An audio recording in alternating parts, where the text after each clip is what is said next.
Thank you for listening to the Tattness podcast on the Tattness Co. Network. Welcome, ladies and gentlemen. A Mercedes kind of sentiment, luxury, and trust in me to honor the free we all should be. It sees my sundial burst into yin and yang, right and left, me and you. What's up, y'all? Welcome to the Tattness podcast. This is the question show, man. The Ask Me Anything question that I'm probably going to regret because I let you degenerates ask me whatever the fuck you want. And I got the heads up. I have not seen any of these questions whatsoever. This is all news to me.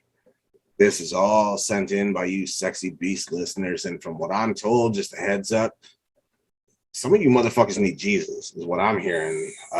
So I'm a little nervous, but you know, see, Blue gets it. I haven't seen them either, so this is going to be a surprise for both of us, especially him, because I only saw like glimpses because I have the handy dandy tablet with the questions. So, all right, Vanna White, let's fucking get on with it. So these are your questions as fans. No interview bullshit. This is just what fans wanted to know. Blue's breaking shit, and that's I just broke my tablet holder. Whatever. So fuck it. Let's do it. Let's get to it. All right. Before we do that, I'm gonna call somebody out right now. Not just myself, but I'm gonna call myself out too, because I may have lied a little bit. Mira said she was gonna send in a couple of questions, asking me some impossible shit to know, like what the fuck is the plural of hummus and Pegasus. So I lied and I said, I'm gonna troll you back. I'm gonna put the kibosh on your troll and I'm gonna research that shit. So then I actually have an answer for you. I didn't do none of that. So Damn it, I was gonna ask you what it was. well, she didn't ask the question, so I don't fucking care. It doesn't count now. You can't ask me that. Fuck off. That was her question. She didn't ask it, and I don't fucking know. So I think it cancels each other out. Maybe Pegasi, homicide. I don't know. Homicidal. That's when you run out of hummus and you're fucking not happy about it, and then everyone has to suffer. I mean, I enjoy that, so I'd be fucking pissed. I'm not a fan, so I don't care. Anyways, only certain kinds. Without further ado, let's start. Number 1, Elena D from New York. Who was the best guest you've had on the show? Words are fucking hard, aren't they? Yeah, I do apologize. Sorry, I butchered that. Best guest? Holy fuck. Oh, Jesus. Right out the gate with the fucking tough shit. I don't ever want to disrespect none of my guests by saying somebody who's like the best and the rest are just not great. I love all my guests. They were all so good in their own way. But if I had to, oh, shit. Lydia Mancini, y'all haven't heard that one yet, but I told her she was like one of my favorites for sure because she was funny as fuck. And then we had a really deep conversation, whatever. But obviously, Mira Morningstar is like one of my absolute fucking favorite people ever. So it has to be one of, she's got to be up there. Johnny Brennan was a huge fucking one for me, and everyone knows this. Mick Strawn's my brother. I love that dude. Like I could go on, man. Dave Farish is dope. Fuck, I don't know, dude. Pick whatever one of those you want and just run with it. Oh man, good question though. But that is. I mean, you've had so many great guests, and you don't want to single out one. Dude, I've had absolute legends on my show that have done shit from. Like they've forgotten more shit than I've even accomplished yet.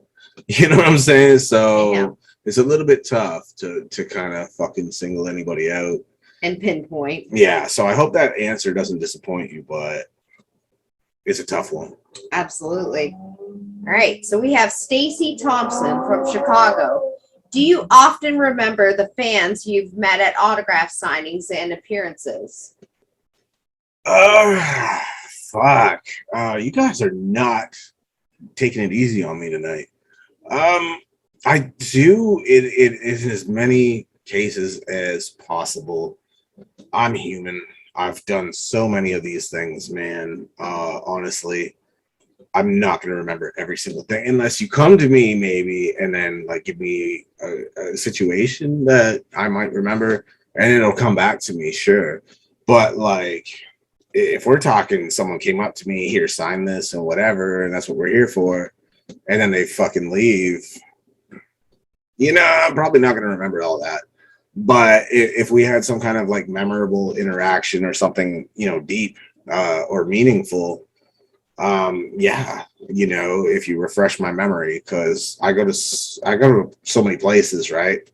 And I meet so many people. I've literally done 8-hour fucking autograph sessions just because I didn't want anyone to fucking leave not getting their shit signed.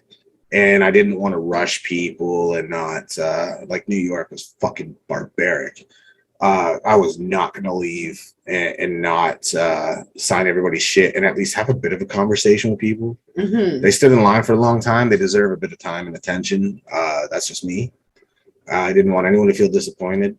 So, like, there's a lot to remember. So, I mean, hit me with, like, something that happened or something, and, yeah, I'll probably remember it for sure. But just in general, at random, it's probably a bit of a stretch, you know?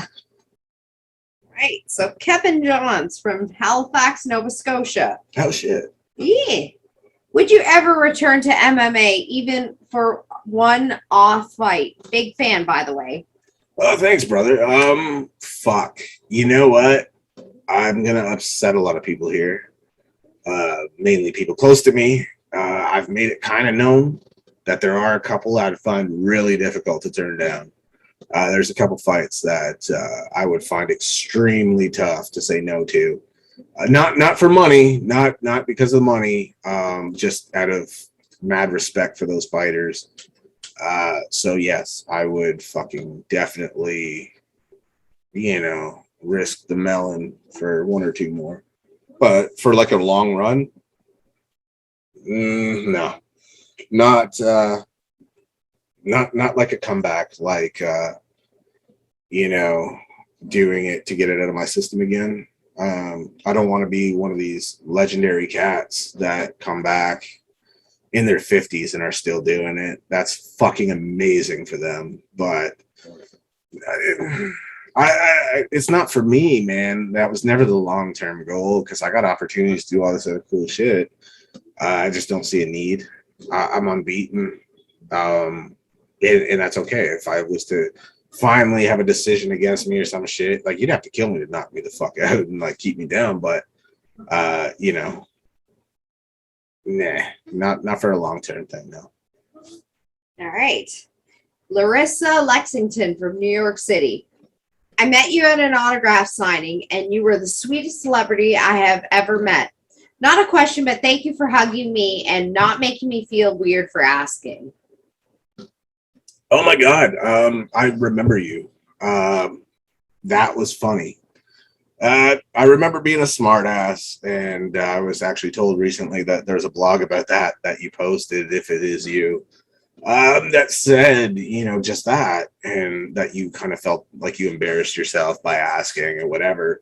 And, you said something along the lines of, thank you so much for changing my life, and me being a smartass. I'm like, don't mention it, just having fun with you. And you realize I was kidding, of course. And like, I was blown away that, that meant so much to you.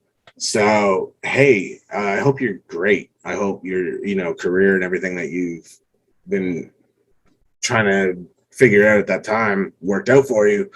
And it was an honor, honestly.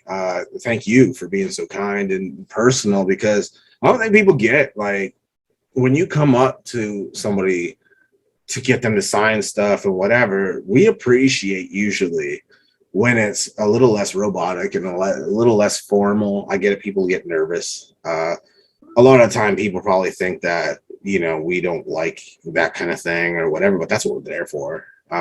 It makes it memorable for us. It makes it fun for us. So I really appreciate that so much. And thank you just for being really respectful. Very cool. So yeah, I totally remember you for sure. Awesome. All right. So Ryan Velez from Seattle, Washington.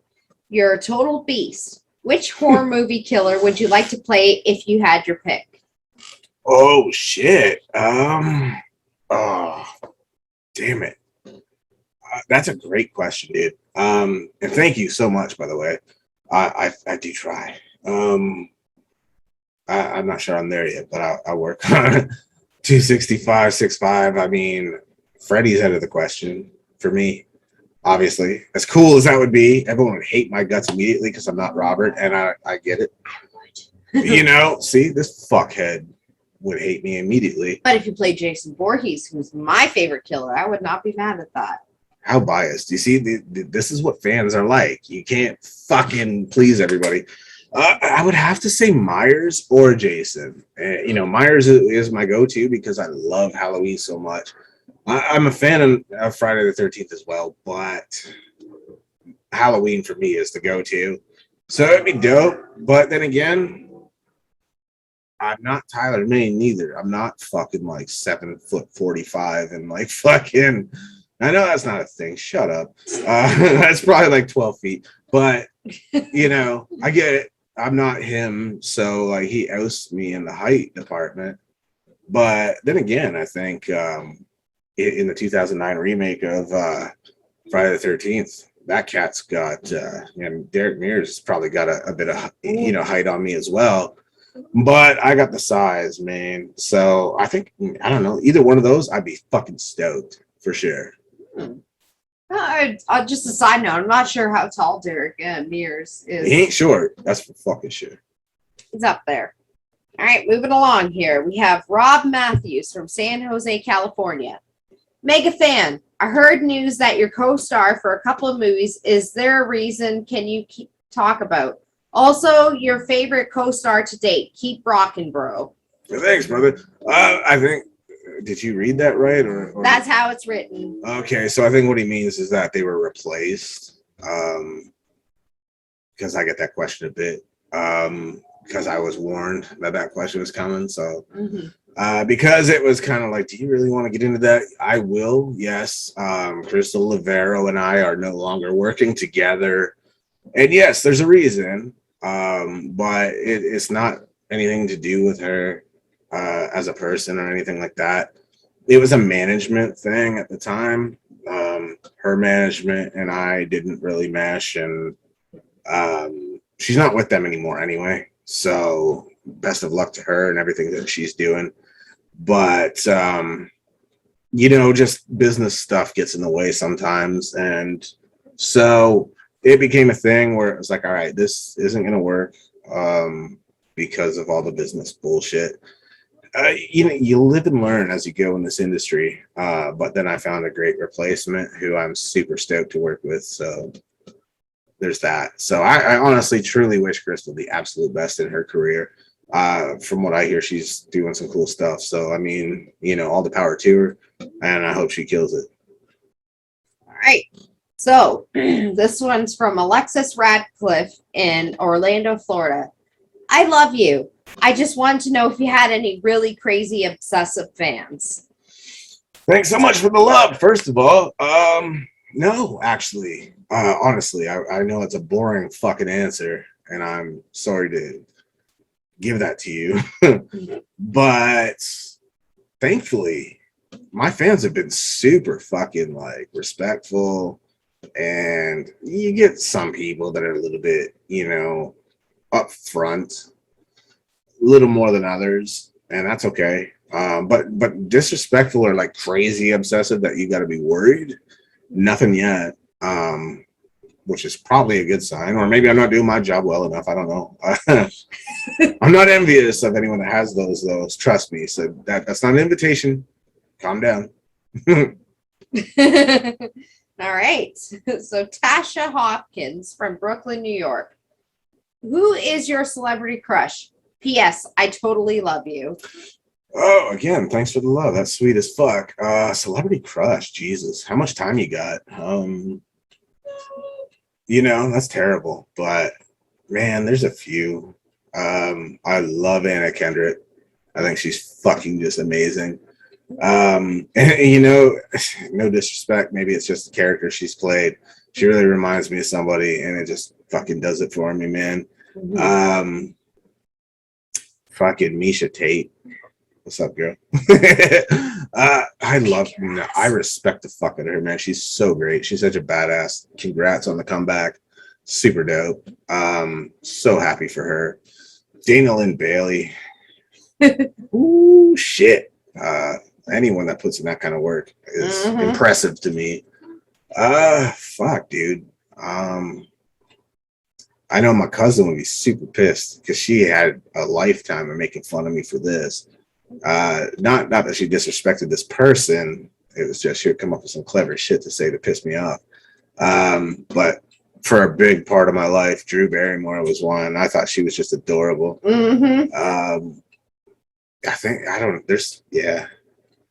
You know, that's as far as I'll go. I don't have all night for that. Fair enough. Hope that covers it, though. There's so many. All right. Ooh, this one is from Tiffany Cole in Sydney, Australia. I am a huge fan. First, congratulations on surpassing C.T. Fletcher's star rating on IMDb. That is incredible. Do you feel complete with your heroes or other actors? Thank you for years of entertainment. Here's to many more. Well, thanks so much. That's an actual massive honor. Do I feel like I compete with them? No, absolutely not. And I don't want to sound cocky or anything like that. I just firmly believe that my biggest competition is myself, just because it's a struggle to get out of my own head and not tell myself, like, this ain't for me. I can't do this shit. This is for those cats that have been doing this a really long time, you know, and telling myself, hey, they started somewhere too. You know what I'm saying? So everything I do, I approach it like I'm my own competition because I'm the one that's going to get my own way and blow it. You know what I mean? So I respect the hell out of everybody else, but I'm not out to compete with them. I don't, I certainly don't view myself like I'm superior to them, even if I happen to fucking surpass them in star rating or whatever. I view that as an honor, and they'll get it back probably like, you know, a week later. But you know what I mean? Like I view that as more, that's an honor, and that will change. There'll be somebody that just comes into the business that'll surpass me, I'm sure. So, you know, my competition is me because that keeps me giving my best work and my best effort. So, no, I mean, my honors, you know, my hero, you know, all my honors come from just being in the same conversation as my heroes. I'm not competing with them because I feel like they've been around longer than me. I'm here to learn from them, if anything. Absolutely. This one's from Katherine Halligan from Boston, Massachusetts. There was a guy who used to do guest spots for on his show. I stopped seeing you on it, so I stopped watching it. Is there a reason that you parted ways? This is that shit I didn't want to fucking talk about. I said that on one of the last shows that I didn't want to get into this, but here we are. I got through. So I'll have to answer it. Fuck it. I know who you're talking about. I'm not going to say names. I think most people know by now. I appreciate that you cared that much that like without me, you're not going to fucking, I don't encourage that. If you like the fucking show, go ahead and watch it. That person, like I said before, when I call somebody a brother to me, or a friend, I hold them to a different standard than I would other people. I expect them to have a certain level where they carry themselves with a certain level of class and respect and decency, and I didn't feel I was getting that. Everyone knows that story by now, I think, that, you know, some things were said to give this fake image where he thought he could fucking, you know, kind of disrespect me every chance he got and then call it a joke behind closed doors and be like, I wasn't trying to, nah, I don't play that shit. So, so, you know, I feel bad that you no longer view his show, but he still has his other two viewers, so that's all right. So It's a fact, though. but thank you, honestly, for the support, the Mhm. undying support. But that's all I'm gonna say about it. It's I wish him well, but I, I don't care, like, whatever he's got going on. I just, you know what I mean? Once you drop the ball with me, it's a really hard bridge to mend when you've made no effort to mend it, basically. Or if you try to mend it privately, but then act like a, fat cat on your fucking on air for, two other people to see it. It's disrespectful. I don't like it. So. So this is from Kayla Greenwood in Philadelphia, Pennsylvania. Majorly crushing fan alert, not ashamed. Lol. Jesus. On your show, I never see a ring on your finger. Do you take it off or have you ever tied the knot? No, I don't take it off. I am movie married. So figure it out.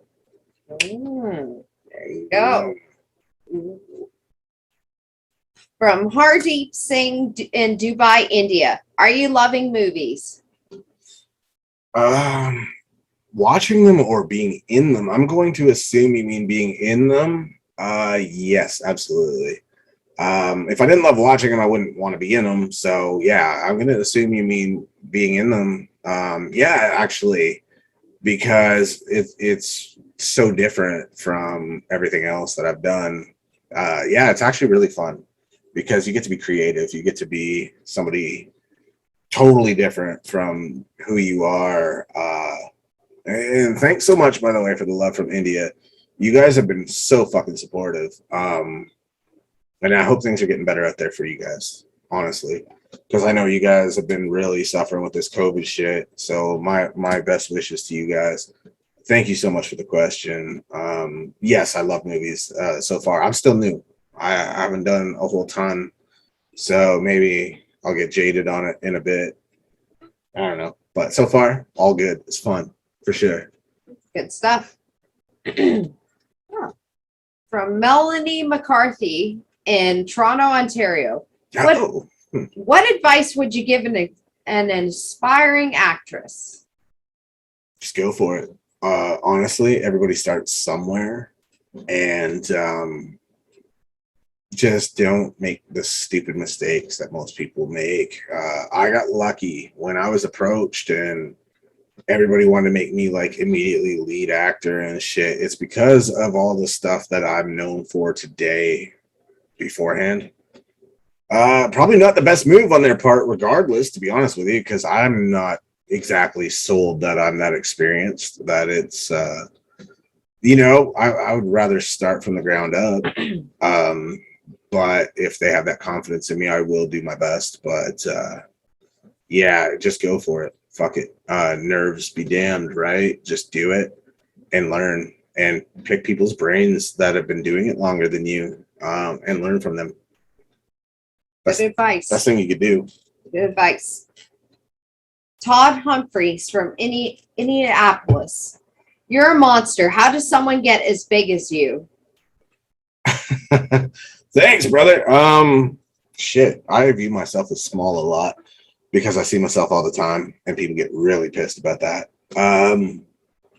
Honestly, I just fell in love with lifting, and then I eat stupid amounts of protein and veggies and all that good stuff, and just lift. I don't listen to bro science. I don't fucking feel like, if I'm in there an hour and I'm sweating, I'm overtraining. Stupid. Like, I'll go in, dude, and I'll spend 4 hours in a gym easily on certain days where it's just like, this is my therapy. And I don't worry about, as long as my body can still go, I don't worry about like, oh, you're overtraining and all this other crap.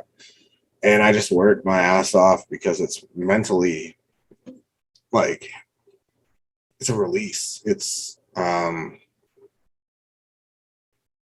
lack of a better term, definitely therapy. It's, it keeps me sane. So just go in, do what you can. Don't ego lift. Just do what you can. Improve every, few days or every week, and just stick to it. Consistency, man. And make sure you're eating enough. You'll be fine. Right. From Andrew McLaughlin in Liverpool, England. That's weird. Big fan. What do you fancy most between MMA and movies? Cheers. Shit, good question, brother. That's weird to me because I knew a guy with the exact same first and last name, but in Canada. Mhm. I went to school with him when I was a kid. So that's a trip.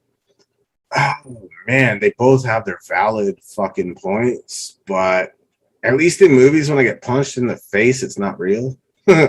So, there's less risk of concussion, but they both have their special place in my heart, man. MMA made me kind of known for something, and movies now, it's kind of surreal to be able to do this. So I think right now, because it's the current thing, movies is kind of where my heart's at.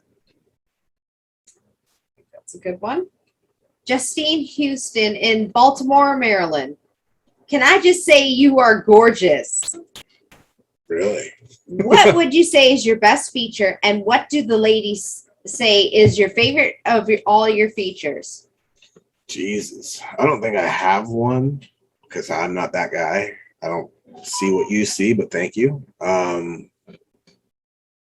So I guess to not rip you off of your answer, because I love chest day so fucking much that I work on it like an animal. Maybe it's my chest. I don't know.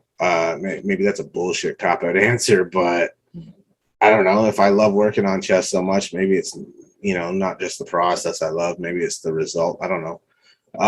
But women, what they say is their favorite feature for me, shit. I've heard a bunch of weird shit. I've heard my arms. I've heard my eyes, because they're blue and all that bullshit. And then I've heard jawline was a big thing for people. And just the muscle mass in general and height. I've heard that one too. So, I mean, I don't know. Take your pick. I hear a lot of weird shit. So I don't get any of it. But thank you so much for the compliment. That's very sweet. This one is from Miranda Nance Smith from Portland, Oregon. Huge fan. What I want to know is, do you have any career regrets? Thank you so much for being such a fan. Career regrets? Nah, I don't do the whole regrets thing very well. It's just not me. If I can learn from it, then that's what it was meant to be, and just do better. You know what I mean? Mm-hmm. So no real regrets, honestly. Nothing that I could control, to be honest, and that's probably a really fucking boring answer. But now, even if I don't fuck with certain people now, but I did them a lot of favors, or I did, their shows or whatever the fuck, I wanted to at the time. You know what I mean? I saw something in them at the time, and we were on good terms at the time. So it's real easy to turn around and say, well, I wouldn't have done that. Bullshit. I would have done it. Fuck it. It's not that deep, So regrets. I don't really, maybe I should have, even saying I shouldn't have waited so long. I think I wasn't ready. I wasn't mature enough, maybe, until I got to where I'm at now. So I don't think there's anything to regret, to be honest. Yeah. Good one. This one's from Kofi Warren in Malton, Ontario. Oh, what's up? Much respect to you, hometown boy. Do you ever miss the hood now that you're famous? One love. What is going on? Thank you, brother. I freaked out immediately when I heard where you're from.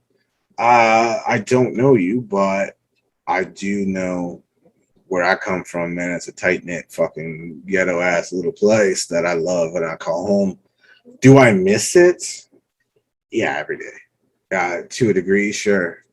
But to be honest with you, and so I'm sincere, what really I missed the most was as I was leaving, they were tearing out like all the best places in my home, like all the privately owned places and all that were, run by good people, man, good families. and you know, all the food joints that were like so privately owned and so full of culture and different ethnicities. So there was food from every culture. That was like the best time to be there. And I grew up there in the 80s, 90s, 2000s. I kept going back, you know what I mean? So yeah, dude, I miss it every day. Being famous doesn't change shit. I miss home, but I missed it when they were tearing it down. I was still living there, and they were changing it for a different class of folks, man. They're putting in condos where all these, you know, neighborhood stores that have been owned by the same families, same couples for 40 years have to say goodbye. Yeah, that was tough, man. So I miss it. I miss what it used to be, but I still miss the scenery of what it is now. But it was time to go. You know what I'm saying? Yeah. Oh man, hometown. Give the love. hood my love, though, man. This is from Kara McInnes from Dublin, Ireland. Jesus. Longtime fan and love the show and your pride in your Irish heritage. When are you coming to Ireland and will you be meeting with fans? Oh, thank you so much. I always talk about my Irish background, man. Man, that means a lot. Thank you so much. I don't know for sure, but I know I'm going to Ireland, and I know I'm going to be seeing fans because this is going to be, even then doing that, it's not business to me. That's going to be pure vacation pleasure, man. Just meeting all of you that are interested, and I'll sign anything. I literally will. I just hang out. Let's drink. Fuck it. You know what I mean? Definitely will be. I'll let you know when I know, but it's going to happen. And yes, I will be meeting anybody who wants to meet up, and let's have a drink. Let's celebrate. Let's hang out. Let's get some autographs done. Whatever you guys want, pictures, videos, whatever, dude. Let's do it. And thank you so fucking much for all the love. I shout you guys out a lot. You're always in my analytics. Awesome. This is from Jessica Robertson from Oakland, California. What is one of the most cherished things someone special has said to you?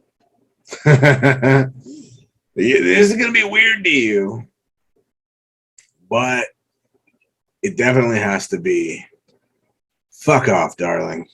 And I'm not even kidding. They know who they are, and they mean a great fucking deal to me. I love them so much. And it was just the coolest thing. Oh my goodness.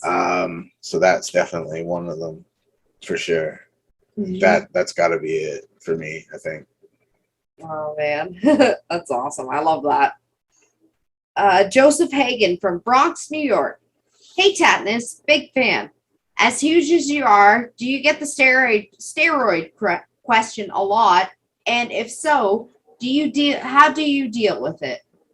Are you fucking having a stroke when you read these goddamn things or what? My pronunciation is horrible. I do apologize. You're stumbling over every fucking word. Jesus. Sorry there.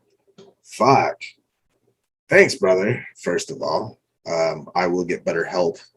And that's not a plug for the fucking, although I dig what they do too, but mental health and all is important.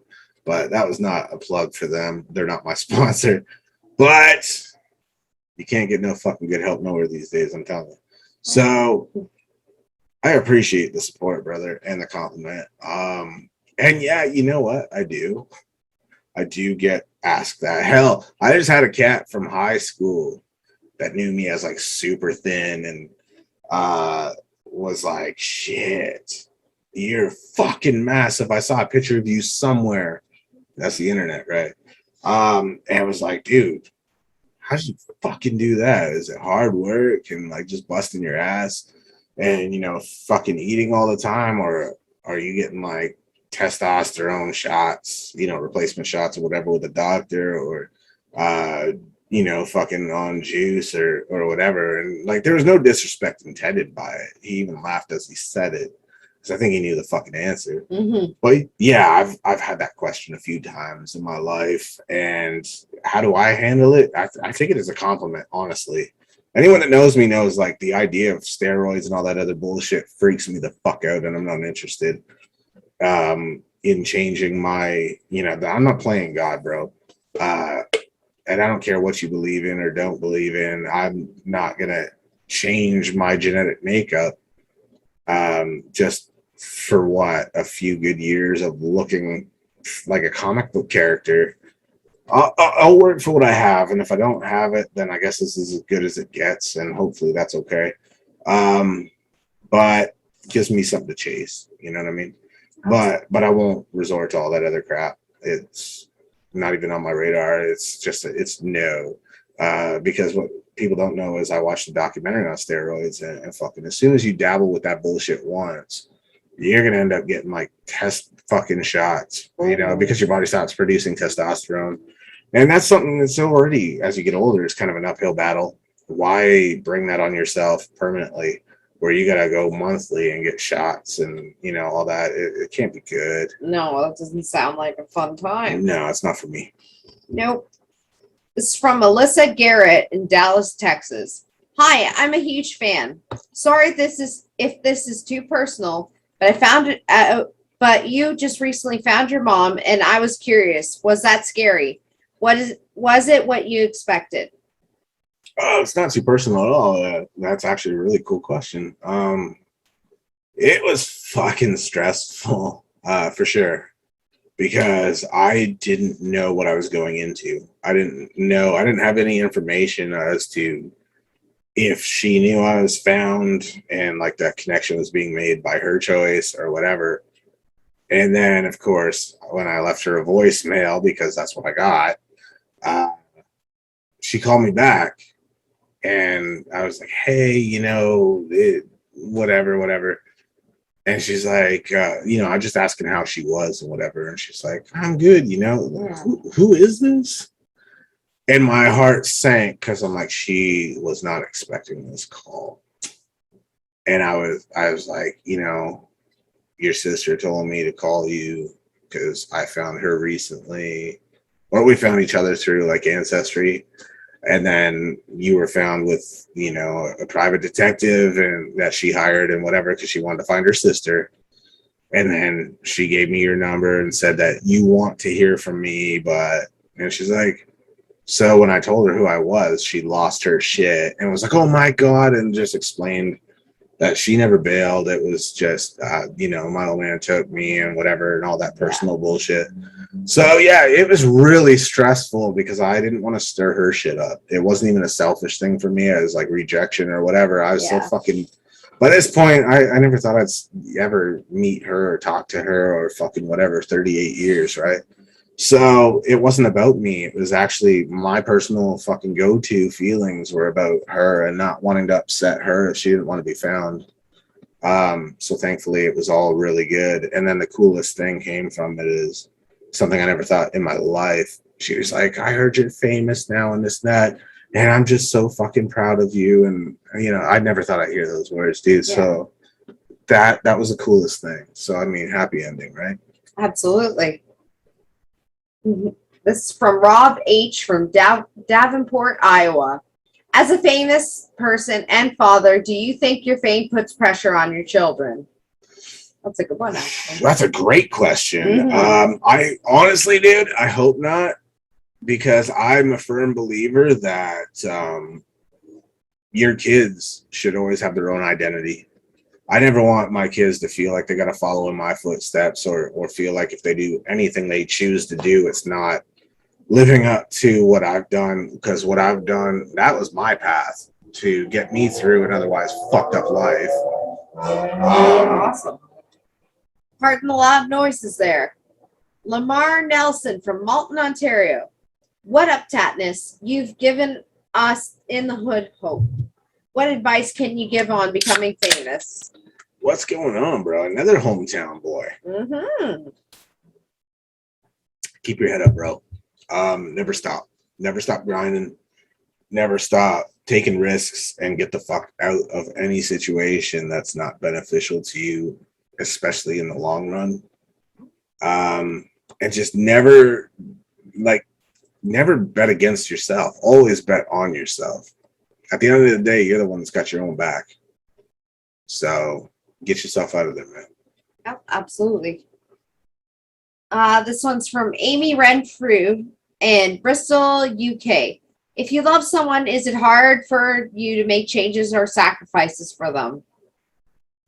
No. I think what's hard is that I feel often like I'm the one that's always gonna end up doing that because I do it so willingly, and it's not too often that that's reciprocated. And then I feel like I'm the one that's got to change all the time, and I'm the one that's got to give up everything, and that gets really exhausting because then you start to worry, if I put my foot down on something and just be like, I can't give this up, like this is too important to me, or I've given up so much, and I kind of want to see somebody making an effort. It gets scary, you know what I mean? So there's that. Awesome. This one is from Lexi K in Orlando, Florida. We have some mutual friends. Do you think your MMA is your only athletic career, or will you try others? So that's the one. Okay. Oh. Hey, we do have mutual friends. I know. Okay. I don't know. I don't know. I mean, I'm done with MMA. I never considered the alternative, but I mean, if an opportunity arose and things were right, that could be cool to a degree, maybe. Never say never. There you go. But thank you so much for reaching out if you are exactly who I think you are. That was a nice surprise in there. Adam Byrne from Louisville, Kentucky. How many calories do you consume a day to be such a tank? Shit. Thanks, brother. I honestly am terrible because I'm not like a competitive bodybuilder. I don't count them. But if I had to venture a guess, we're probably talking about, like, with all the protein and whatnot, probably well over 3 grand. Damn. Jacob Johansson from Birmingham, Alabama. What's it like having fans all over the world, and is it stressful? Well, shit. Thank you, brother. I don't think stressful is what I would call it. I think it's surreal. I think it really blows my mind all the time. To this day, like years later, I get all these questions from different parts of the world and fans and emails and, really random cool stuff that comes my way analytics wise from the show and everything else, and then support of everything else I do. It's very surreal, but stressful, no. Definitely very appreciated, very cool. Sometimes I just don't get it. You know what I mean? But that's a me thing, but never stressful, no. All right. Liz Amherst from Glasgow, United Kingdom. You talk about mental health openly and help your fans get through. Have you been diagnosed or just empathetic? Either way, thank you for advocating. I have not been diagnosed with anything, but I lost a child. So, you know what I mean? I fully understand that sometimes really terrible fucking things happen. And it's hard to get through it mentally. It's hard to recover because it's fucking sad. It's devastating. I don't think people necessarily need to be diagnosed with any kind of mental health to go through shitty things and fucking come at it kind of struggling, So I can only imagine when someone is diagnosed, it's got to be a fucking epic battle that feels hopeless. So I'm always going to advocate for those people and support those causes. But thank you so much for the kindness. And I'll always advocate for everybody. Awesome.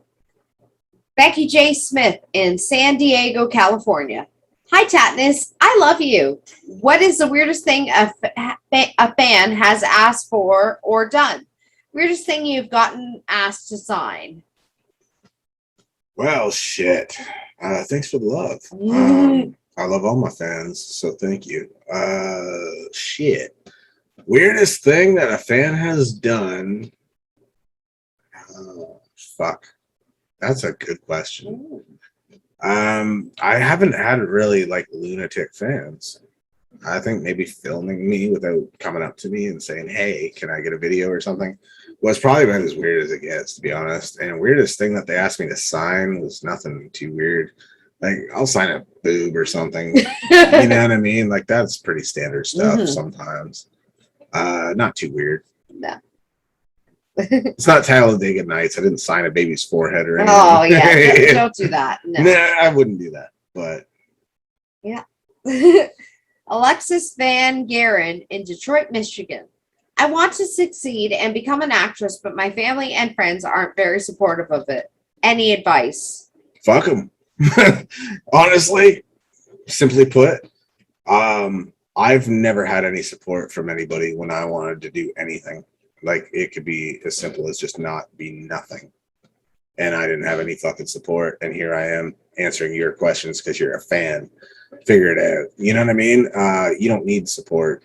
Just use that shit as motivation. Shove it down their throats and make them regret it. Fucking make them eat their words when they doubt you and treat you like you're not good enough, because fuck them. They're wrong. You're right. You are good enough. Just do it. Fall on your face, get up, pick yourself up, learn from it, go back at it again. That's what we all do. Absolutely. Right. So we have, oh, sorry, my tablet decided to scroll up here. Here we go.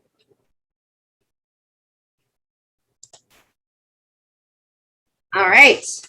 This one here is from Tanisha R. from Bronx, New York. You said on a show you sometimes withdraw from social media and socializing, although when you were feeling overwhelmed or upset. Does that hurt your relationships with friends or family? If so, how do you cope? I don't think it does. If it does, then are they really my friends or my family? Sometimes I withdraw because it's overwhelming. Like, what do you want? You know what I'm saying? If I find myself in a situation where I'm like, I can't do this anymore, it's too fucking much. Yeah, especially when you become famous, dude, it changes everything. Because the same fucking friends and like family and shit that never talked to you before much, now all of a sudden want to fucking constantly talk to you just in case they find themselves in a position where you can help them. So I get overwhelmed. Sometimes I literally just have nothing to fucking say. And so I withdraw. And I think, honestly, if they back off instead of making me feel like, hey, we get it and we're there when you're ready, then I feel like I'm being ignored, like I don't count. So then fuck it. You know, I just don't bother them anymore. So I'm not really suffering from that. I feel if that's their approach to it and they're not reaching out and saying, hey, I'm thinking of you, or just, you know, don't worry about responding if you don't feel the need. But there's no hard feelings here. We get it. You're just dealing with some stuff. That's a good approach. But to not fucking reach out at all and make me feel like I'm dead to them, then it's not really my loss, is it? I wouldn't do that to them. So I agree. Jordan St. Michelle in Barrie, Ontario. Big fan. You inspire me in the gym. Is it true you went to college here? If so, how did you like it? oh shit. Super stoked that I can inspire anybody in the fucking gym. My boy CT did that for me, so thank you. Honestly, legend. But for you, bro, that is so cool. Thank you. And yeah, it is true. I went to Georgian college and I spent more time in the bar and the gym there than I did in most classes. True story. How did I like it? It was a fucking blast, dude. One of the best times of my life. That was when I started spending 3 hours a day in the gym.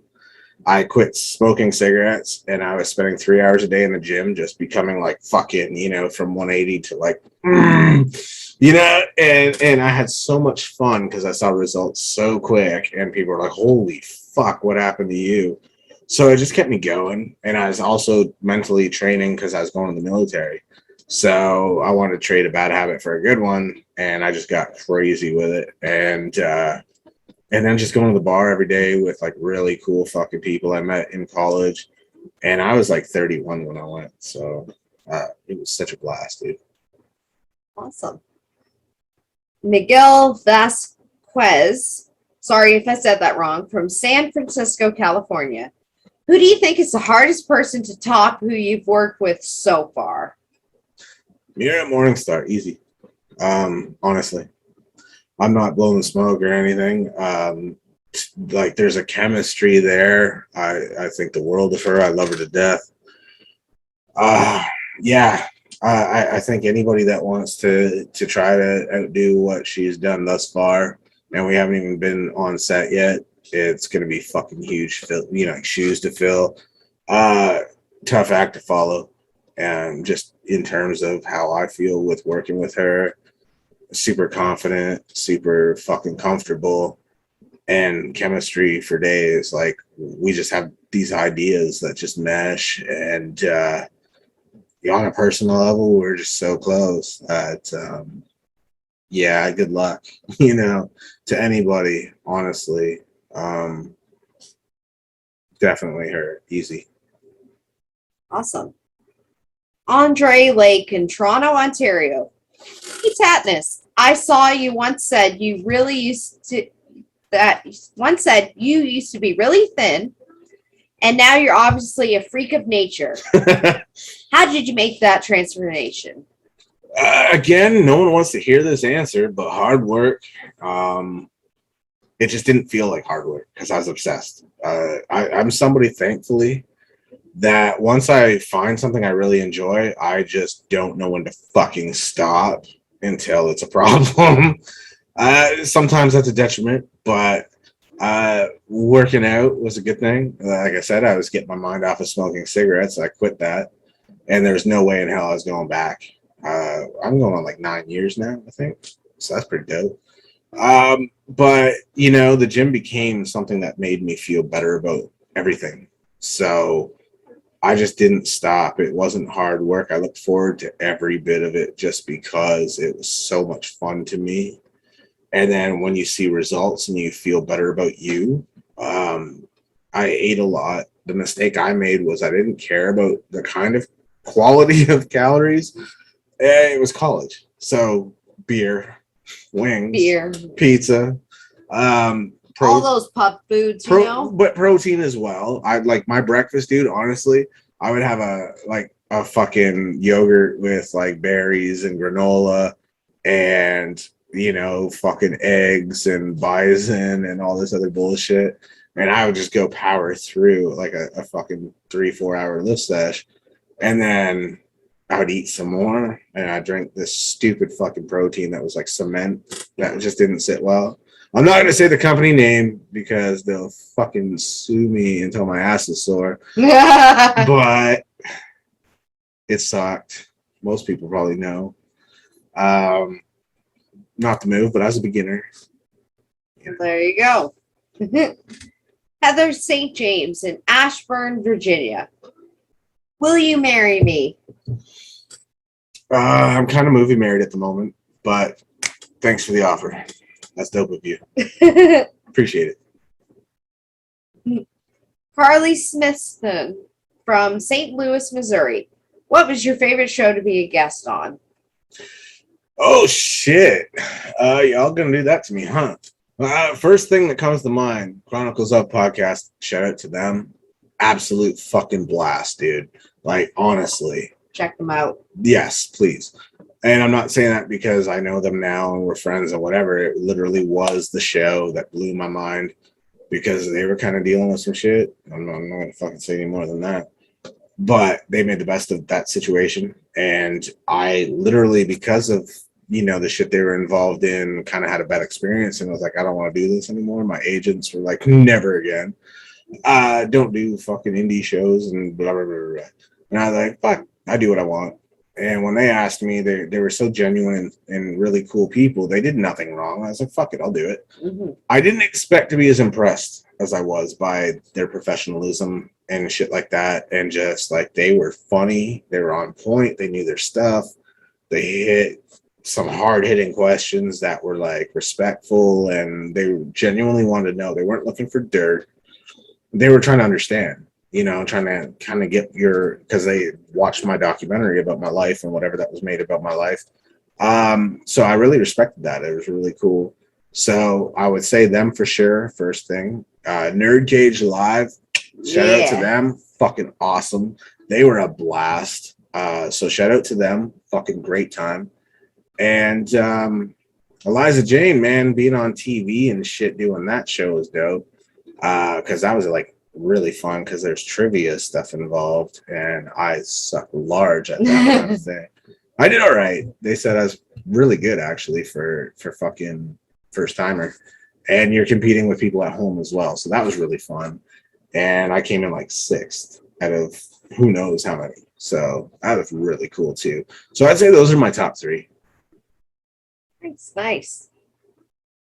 All right. So this is from Heather S. from Winnipeg, Manitoba. What did you want to be when you were a little boy? Love you and the show. Oh, thank you so much. I wanted to be He-Man. Honestly, I did until I grew up enough to realize He-Man was not a real person, or until I saw the movie, and that fucking just ousted that fucking plan. Then, honestly, as a little boy, I wanted to be a pro wrestler. And then I grew up and realized that I'd be doing the world absolute major service by not wearing spandex. So I decided to fight for real instead and wear shorts. So, but yeah, that you know, that was my go-to as a little boy, depending on what age range you're talking about. I'll cover a couple of them. Awesome. All right, this one's a multiple questions from one person. From Lisa Ryan from Shawnee, Oklahoma. Hopefully, I do apologize in advance if I say anything wrong. I have horrible pronunciation. I know you. When should we get married? God damn it. Do I have to address this every week? I'm flattered, but your memes are too stellar, and I think we should just be fan and celeb. No, I'm kidding. You're the dopest. You always crack me up, and I'm movie married. Mm-hmm. And Lisa goes on to add, just kidding. I really want to know, how do you get all that in them jeans? Oh my. But she adds this, I'm just messing with you. You're a true inspiration to so many. I love you, friend. Thank you so much. Yeah, she was someone that started out as like just this mega supporter and then just became really cool. Like we talked, like I'm not that guy. I'm not stuck up. Like, you know, I appreciate fans and I don't get it, the whole thing still. So like when someone's a fan, I appreciate that. And when they're genuine with me, I'll talk to them.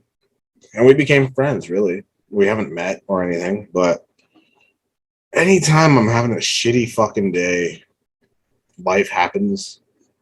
She has a meme for all occasions that she posts that really cracks me the fuck up.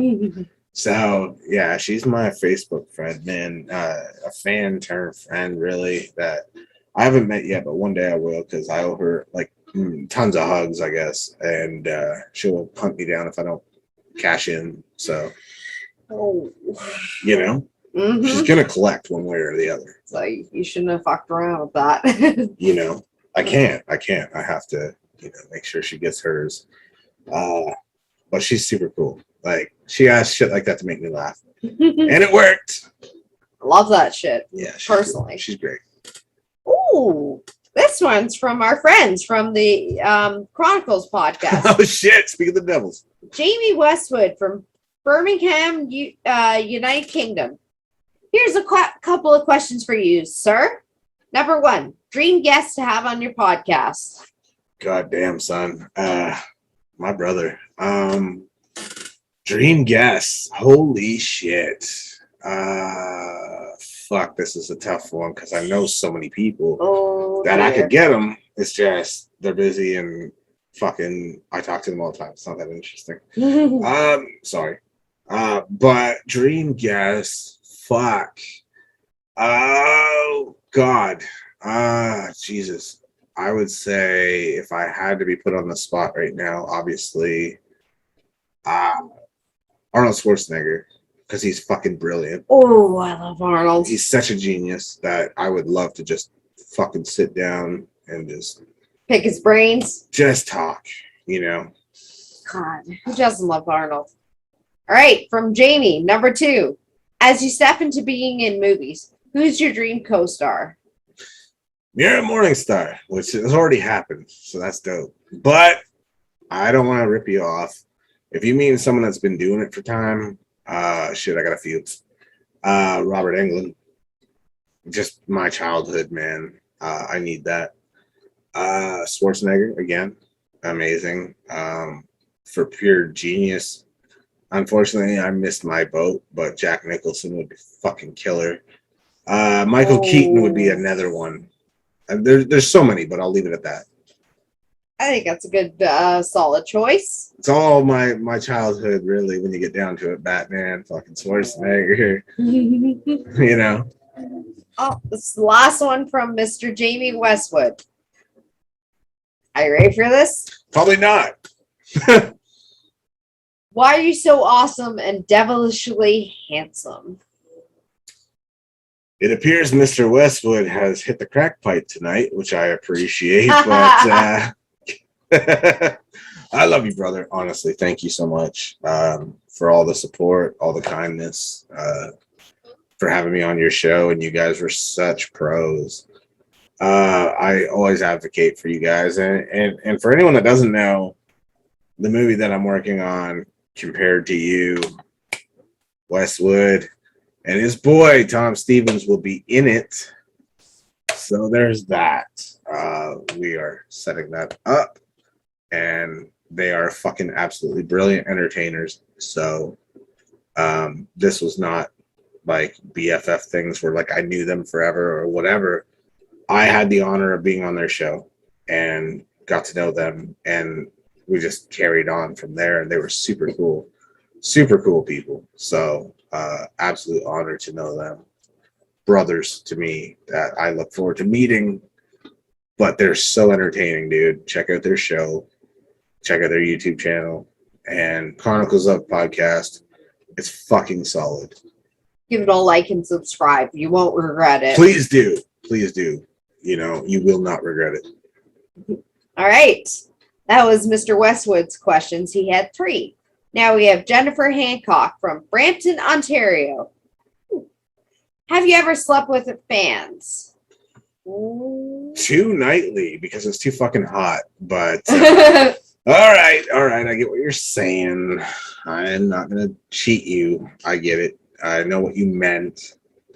I'm not that old yet. I'm not busting out the dad jokes.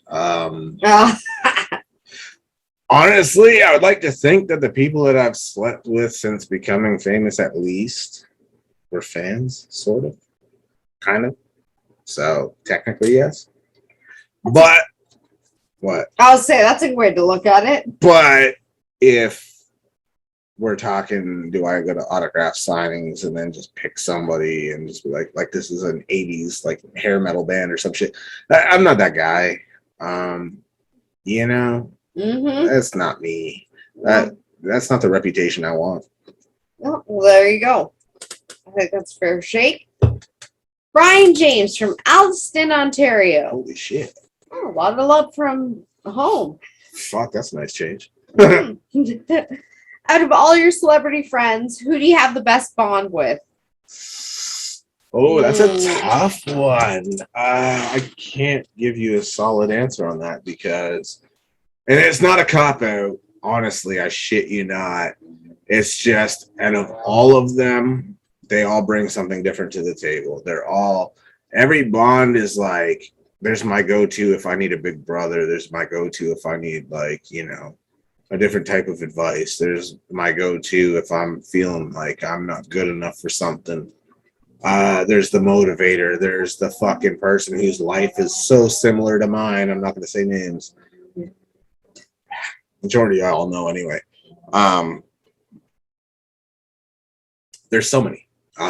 There's just so many that for everything I go through, there seems to be one I can just call, and they're there, and they're really good at kind of figuring it out for me.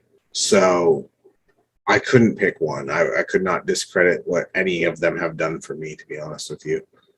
And for me, it's not about them being celebrities. That just happens to be the fucking line of work. Awesome. I think that's a good one. All right. Let's see here. Oh, we're getting down to near the end. We have Carrie. Is it Kari or Carrie Gray from Scarsdale, Arizona? Would you ever do a reboot of a movie? Hell yeah, why not? I think reboots get such a bad rap for no real reason. Maybe some are poorly done by most people's standards, but does that really mean that they're not worthy of existing if they were done better?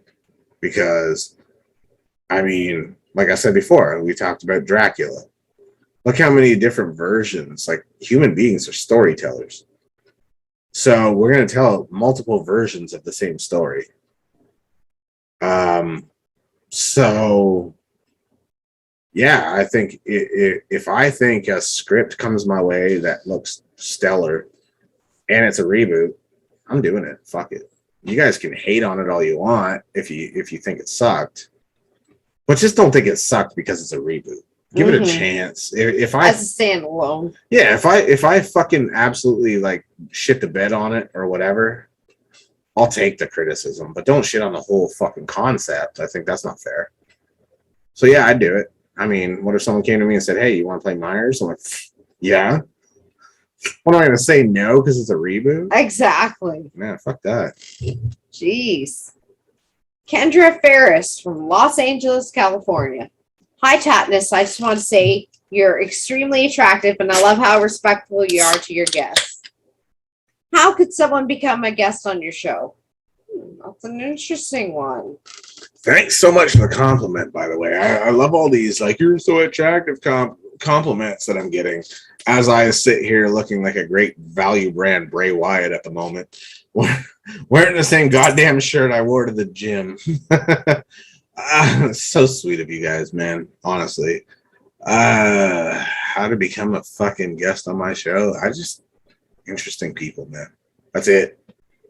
People with an interesting story that I think people would like to hear from, that they can relate to. It doesn't always have to be like, you know, my legend friends and shit that have done super cool shit. You know. All right. So Tom J. Bloyd from Kentucky. Hey, Tattness. Who was the most disappointing potential guest that did not end up happening? Oh, y'all gonna make me say some names now, huh? Yeah, I will. Fuck it, I will. Oh. You know, as of today, I would have one answer for that. Then I got another.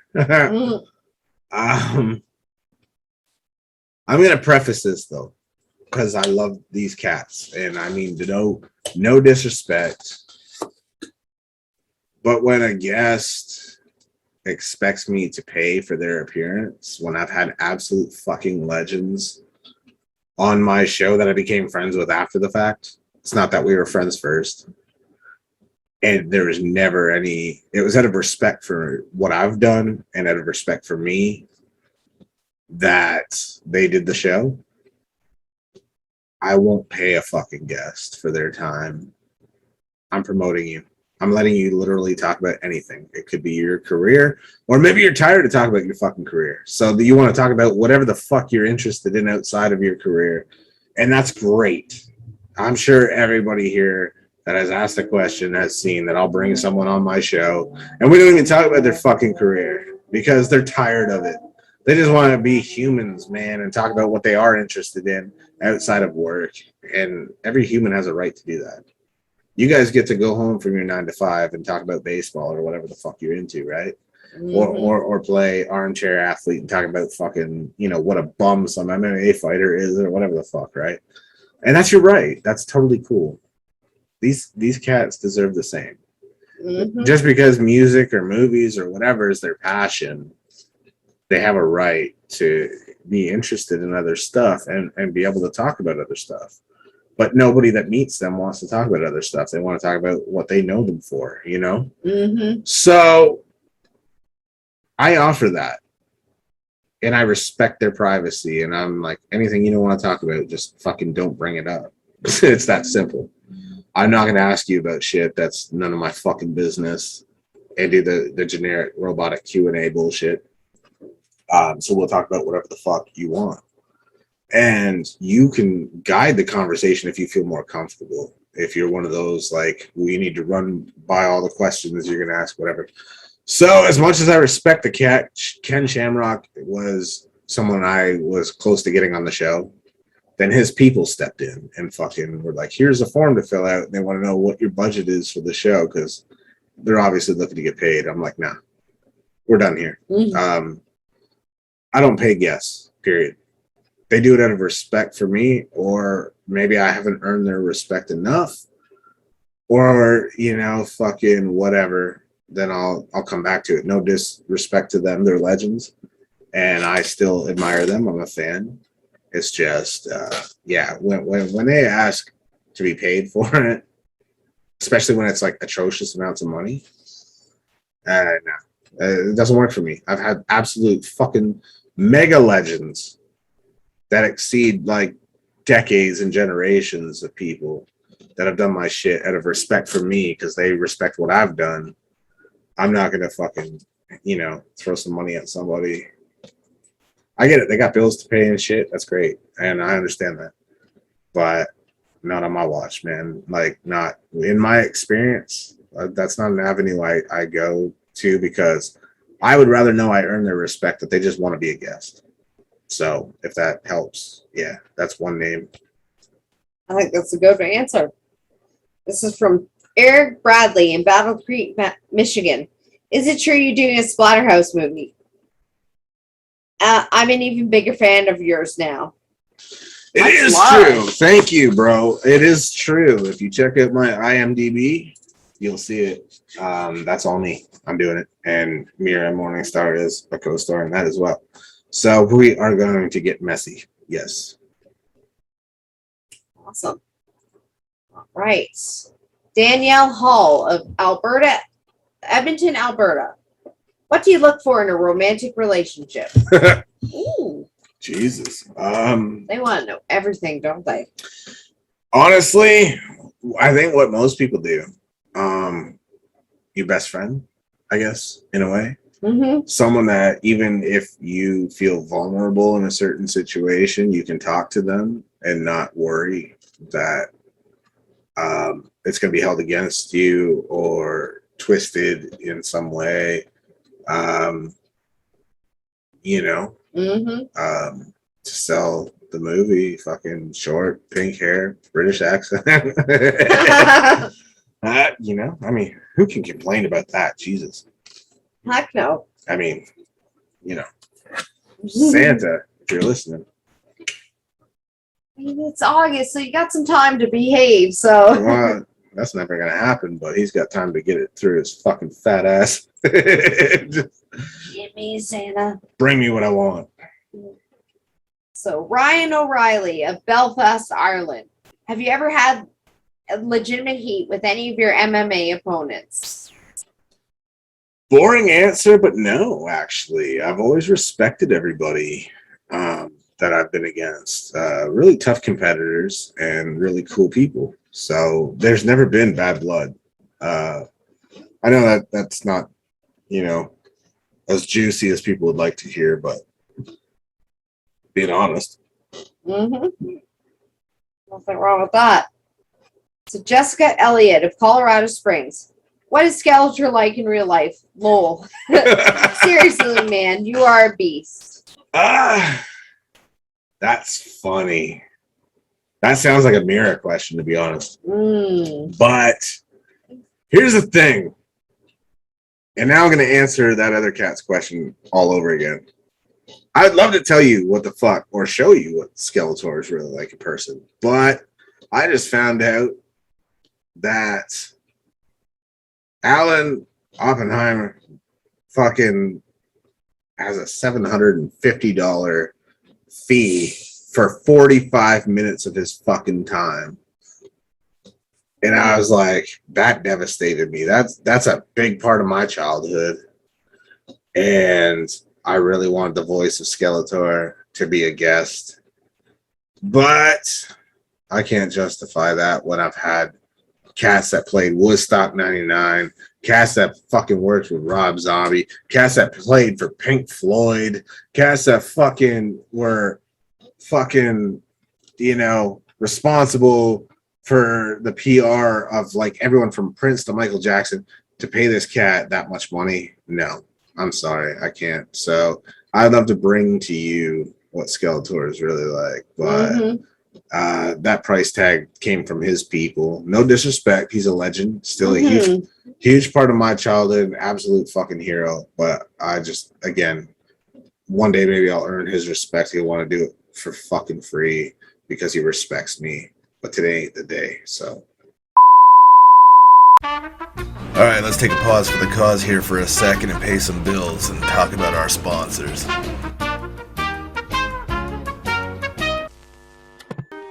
What's up, y'all? It's your boy Tattness, and whether you're a fan of my show, some of my movies, maybe you see me on TV, or my other bodies of work, either way, I appreciate it so much that I want to give back to y'all, man.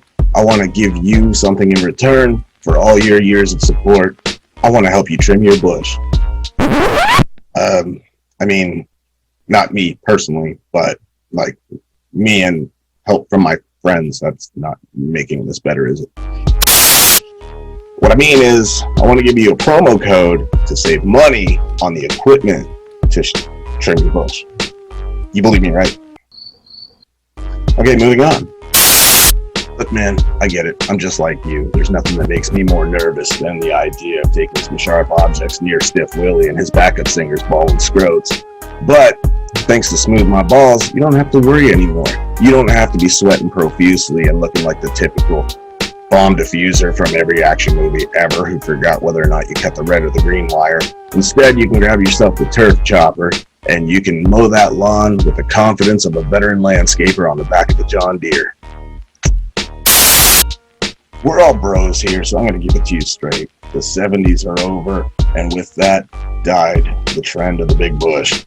It is now 2021, and yeah, we got some trends, man, but there's a reason why Netflix and didn't quite catch on, you know what I'm saying? Unless you're dating a dental assistant, she probably doesn't want to floss on the first date, you know? So you're probably wondering, what's in it for me? Why am I being so giving to your groin? Well, there is a mutual benefit here to both of us. You use my promo codes, you get a discount, you get great products, and I get a kickback from Smooth My Balls. So basically, I get a kickback, you don't get a nick sack. You know what I'm saying? All I'm asking of you guys is to think of me the next time you give your old George W. a trim. Go to smoothmyballs.com, and whatever you order, with every order, use the promo code Tattness, all lowercase, because size doesn't matter. Don't act like nobody's reassured you of that before. Come on now.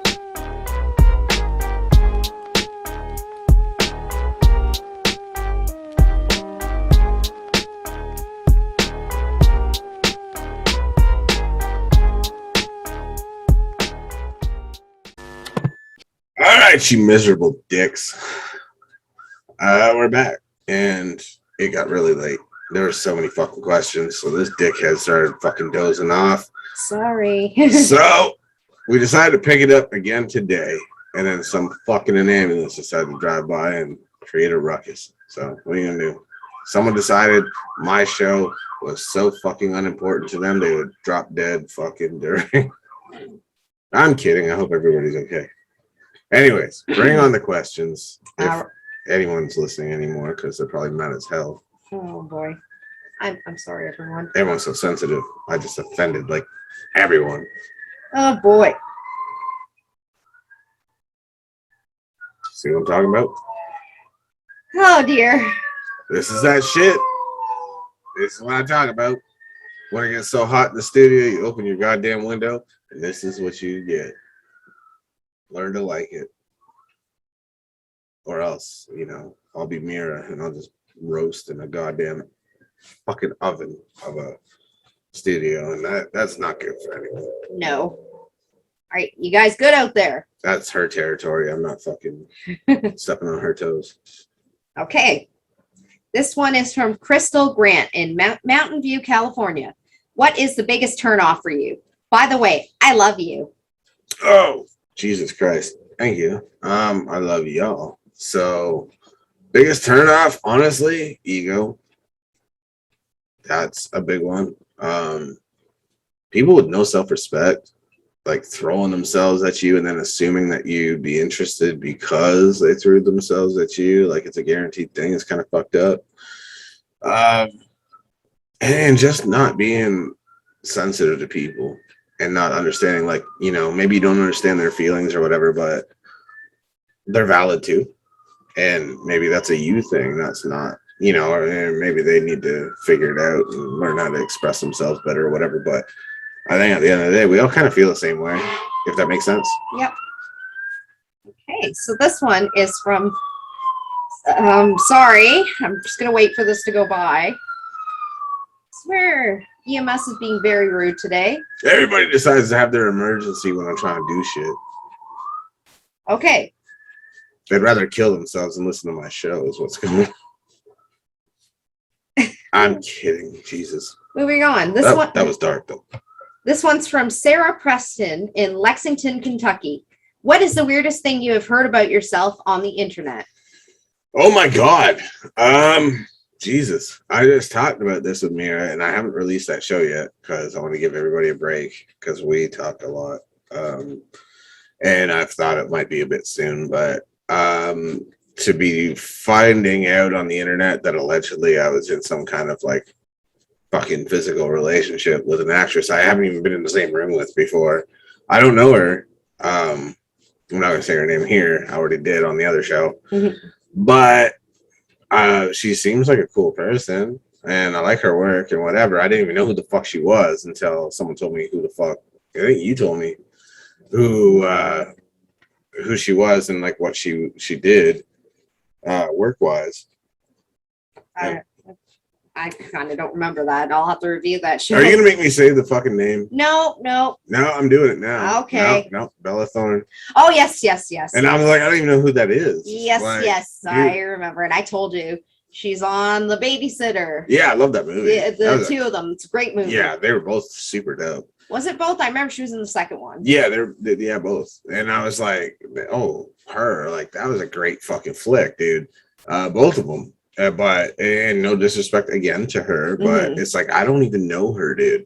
So like more like respect to her that I didn't perpetuate or let people perpetuate that fucking rumor because it's like I haven't even been in the same room that I know of with this girl.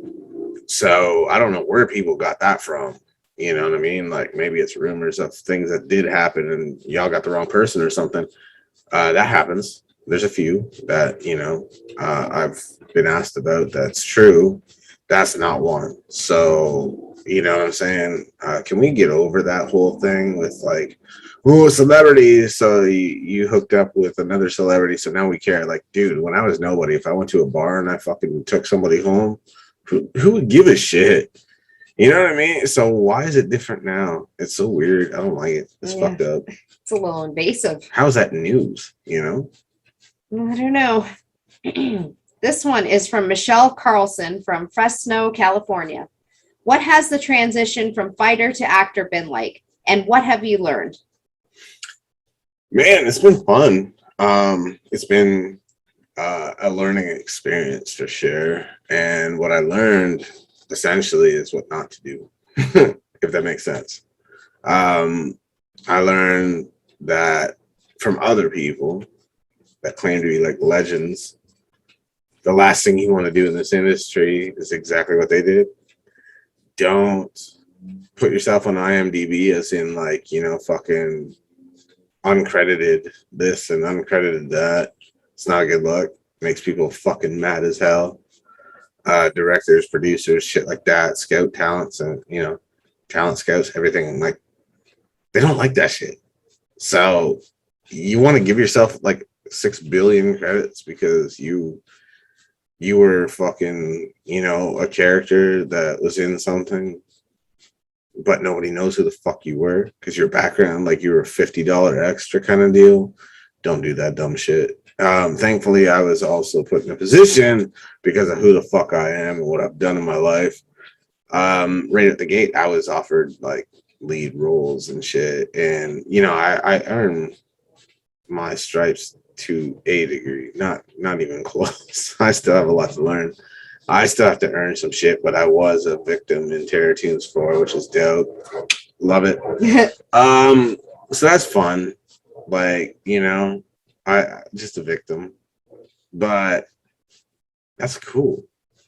Like that's fucking on my resume forever. And Joe Castro's super dope, by the way.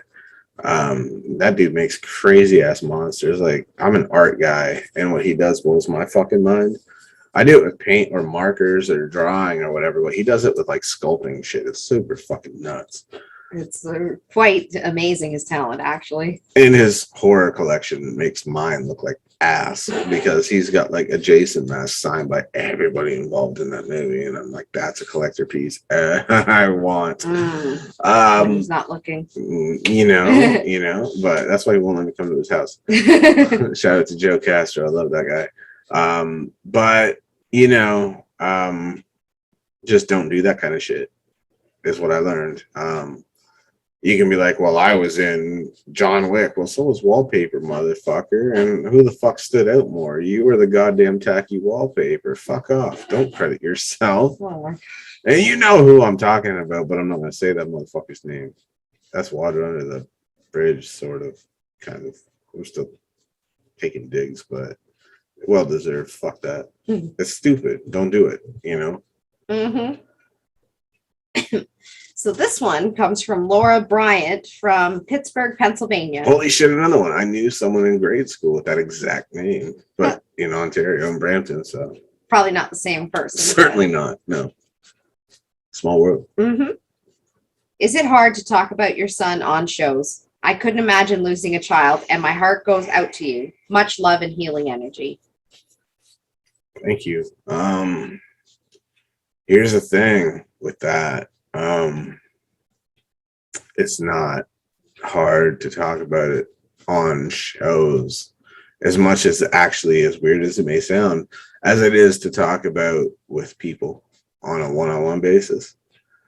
And the reason being is because when I talk to someone one-on-one, there's this feeling of I'm being whiny, I'm being needy, I'm being fucking whatever, or depressed, or, you know, or they don't understand, they don't get it, they don't have kids, they don't want kids, they don't fucking, whatever the case, right? Or they have kids, but they never lost one, or whatever. And I'm not putting anybody down at all. I hope most people don't know what it's like to lose a child. But to talk about it on air is different because, thanks, Mira. To talk about it on air is so different. And I say thanks, Mira, because my phone just went off and I know who it probably is. So if y'all caught that, I owe you a beer. But honestly, to talk about it on air is like totally different because it's to create awareness for the world that MKH needs research. It needs some kind of fucking donations and whatever, and awareness that this could happen to everyone's baby. You know what I'm saying? It's not exclusive to certain people. It's not a race thing. It's not a fucking gender thing. It's nothing like that. It's so fucking just catches you out of left field. So to create awareness and maybe generate some charity donations to research to save some babies, you go into it a little less selfish. And I want to take a minute to actually thank someone because of this subject that I haven't released the show yet. We got to finish it. It's, you know, things happen and sometimes you don't get to finish a show with a guest. And I want to thank an actress that was really cool, Lydia Manson. Thank you so much for what you had said on the show. People will hear it eventually, but for now, I want to give you your flowers on this. You were there for me more than I realized, because when I really needed it, like days after the fact, your words just stuck with me. Lydia on the show got kind of emotional when I told her about Madden passing and fucking all that. And she had basically told me, because I said, I'm sorry, I didn't mean to bring you down on the show. We were having a lot of laughs, and then it just got really dark and depressing because she asked me a question that led to the answer. And she was like, don't ever, ever apologize for talking about him. And if somebody doesn't like that you're talking about him, then they're not for you, you know? Just never apologize for keeping his memory alive. And that meant the world to me, more so now than it did then. And even then it was beautiful, but more so now. I actually reached out to her today and just shot her a text and said thank you, because I get it now. So that was really sweet. That got me through some stuff. And shout out to her. I love her. She's wonderful. She's a great friend. I'm glad I met her. I can't wait to release that show. We're going to finish it. Things happen. People have kids. Things come up. It is what it is, man. Sometimes you got to put it on hold, and we'll revisit it and finish it so she can say goodbye at least. So there's that. But yeah, that's the difference. Talking one-on-one is a bit different because it's really personal. You know what I mean? And talking about it publicly is making awareness a thing. So it's a bit easier actually to go public. Plus, you got to compose yourself and not get all emotional about it. Okay. Oh, what a coincidence. This one's from Lydia Francis from Bakersfield, California. Oh, no shit.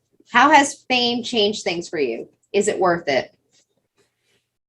Oh my God. It's definitely changed things drastically. I'm not gonna bullshit. My answer, maybe the first time we did this was different, but it's definitely, yeah, it's changed. It's never enough, for starters. It's like an addiction. Like you just, I don't know, maybe that's just me. Maybe it's like, you know, I haven't done enough, you know. But I mean, I created a fan profile and I'm almost at my 5,000 friend limit. On my personal, I'd be lucky if I hit 40 people because I don't fucking really talk to that many people. People change around you. But is it worth it? Absolutely. Because then I get messages from people that say, like, you saved my life because you have a platform to say some stuff and you say stuff that really mattered to me. And that in itself, dude, is so worth it. If I could save one person without even trying, just by telling my story, or putting out the documentary or whatever, like when they did the documentary about my life, if that saves one person, it was all worth it. Versus like the 500 people that come to me saying, I need money for stuff, and I hear you help people, or you know, all those relatives that think that, you know, I never needed to talk to you before, but now that you made it, I got these bills that really suck.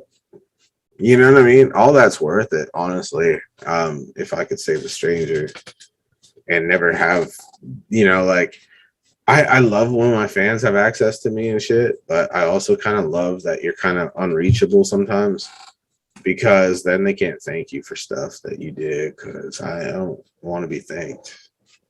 I just do it. And if it works and it helps people, great. You know what I mean? But I'm not doing it to be thanked or for publicity or anything like that. I just know what it feels like, and it's fucking dreadful, right? So I just don't want people to feel the way I feel every day. So This one's from Kayla R. in Detroit, Michigan. What was it like talking to Kenny Olson from Twisted Brown Trucker? I wish I could have sat between the two of you legends and just listened. I love you. You rock. Oh, thank you so much. Oh my God, dude. Kenny was the dopest. And that's one of your hometown boys, man. Kenny was like the tits, bro. Absolute titties and beer in my books. I love Kenny. We became bros like right at the gate. it was the coolest, to be honest, to be able to sit there and talk with him about fucking watching him shred at fucking Woodstock 99 while I sat in the basement in the ghetto and watched that go down, and just in awe of his talent. And just, I was a Kid Rock fan like a motherfucker. Still love Kid Rock, by the way. And I still love Kenny, by the way. But to be able to sit down with him and just shoot this shit for 2 hours, dude, when he had a 7-hour fucking road trip ahead of him to get to a gig, and he took 2 hours sitting in a church parking lot in his car talking to me. And I was like, dude, I could go on more. I'm like, nah, I got to respect your time on this. You got 7 hours to drive ahead of you. But he was like, yo, we got to hang out. We're going to be, close by you, a few hours away in December. You need to come hang out. I'm like, yo, say the word. That's the coolest shit. That's what makes this job so much fun. And this life is such a trip because of stuff like that. But that dude is an icon, a fucking legend, absolute gentleman. Just, class act human being, dude. I can't say enough good stuff about Kenny. So that's a brother, man. That's awesome. Lisa Hutchinson. I apologize if I say any names wrong in advance. Everybody knows I have bad pronunciation, but I think I got it. From Vancouver, BC. Hey, Tattness, I am your biggest fan. If you can get to my question, thank you for answering. You're really easy on the eyes. So my question is, do you get a lot of creepy fans? Also, is it humbling to get to talk with your childhood heroes? I love you. Thank you for your time. That's really sweet. Thank you so much. That's actually really sweet. I don't know if you've seen me, but thanks anyway. Honestly, man, I what was the question? Talking to my fans, I'm not like talking to childhood heroes. Yeah, that's humbling. Sure, of course. I was lost in all that complimentary stuff. Sorry, but yeah, talking to my childhood heroes is super humbling, because there was a time when I was a 6-year-old kid that was, drawing stupid shit to like ignore the abuse that was going on around me.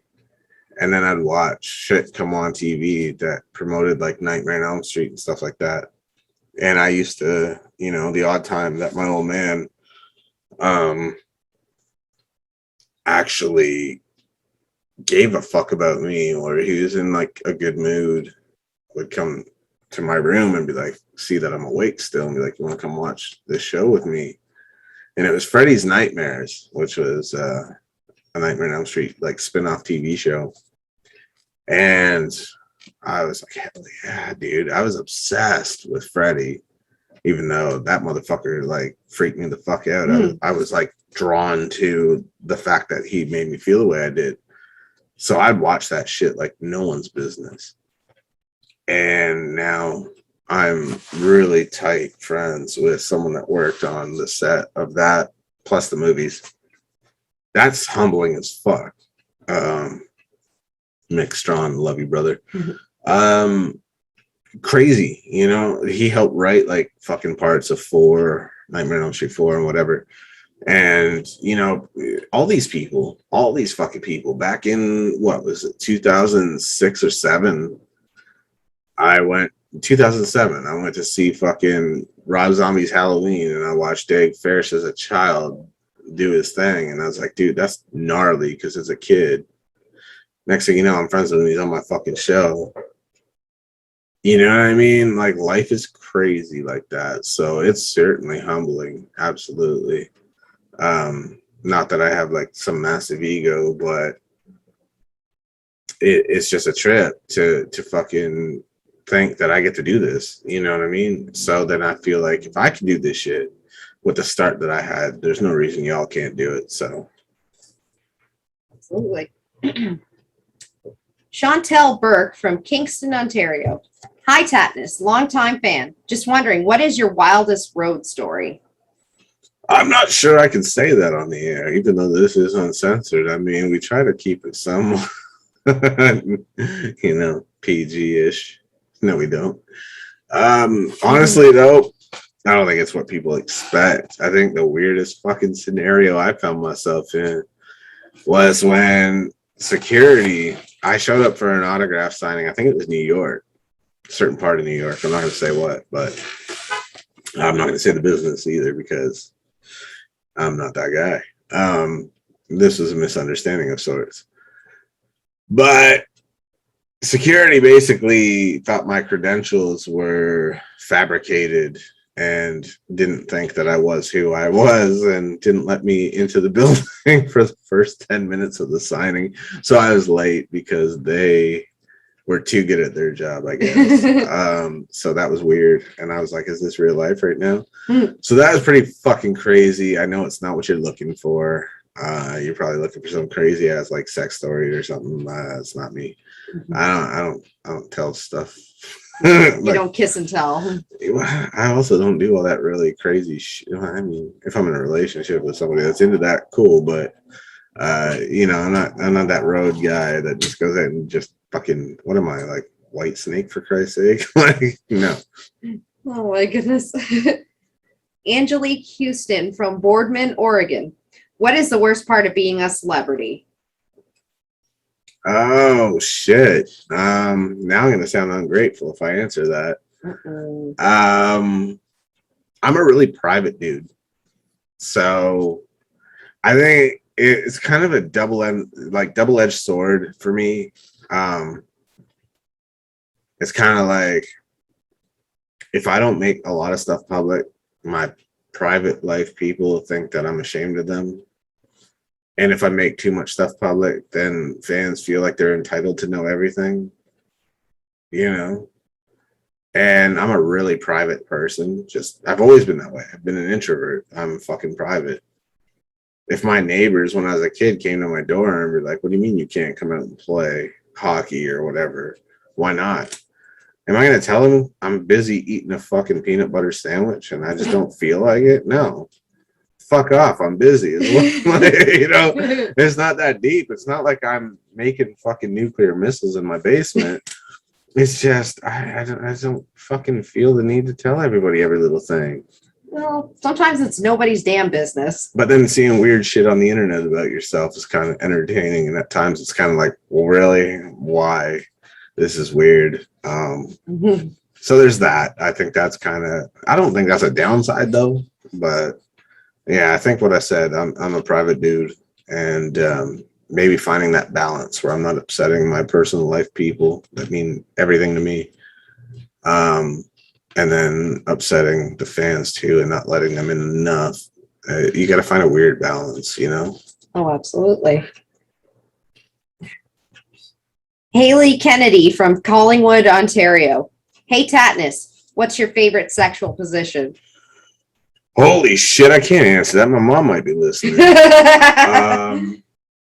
Anyone that I'm involved in usually is pretty good by me. Always consensual, though. That's important. Sometimes I say no and people don't listen, but it's still pretty good. But I don't know. It depends on the person, I guess, to be honest. I don't even know why I'm answering that, but fuck it. Telling your mother. Y'all motherfuckers need Jesus. But usually depends on the person, right? Mm-hmm. Ryan G. Ray from Westchester, Pennsylvania. You have been all over the world. Do new places give you anxiety?